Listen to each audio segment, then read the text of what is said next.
আসসালামু আলাইকুম। জীবন মানে যুদ্ধ করে বেঁচে থাকার নাম। আমাদের প্রতিনিয়ত যুদ্ধ করতে হয়। প্রতিনিয়ত যুদ্ধ করে টিকে থাকার নামই হচ্ছে জীবন। কেউ গরিব, কেউ ধনী।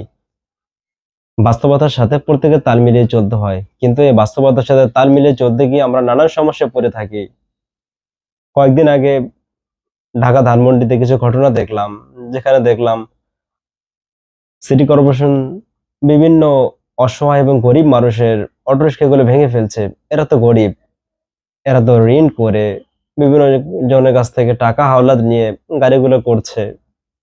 কিন্তু এদের দেখা যায় জীবিকা নির্বাহের যে বাহনটা সেটা সিটি কর্পোরেশন ভেঙে ফেলছে, নষ্ট করে ফেলছে। এতে তো মানুষের জীবন বিভীষিকাময় হয়ে তুলছে। গভর্নমেন্টের উচিত অবশ্যই যেকোনো একটা মানুষের একটা জিনিস ক্ষতি করার আগে তাকে একটা কাজের অন্য একটা উপায় বা কাজের একটা ব্যবস্থা করে দিয়ে তার জিনিসটা নিয়ে নেওয়া বা ভেঙে ফেলা।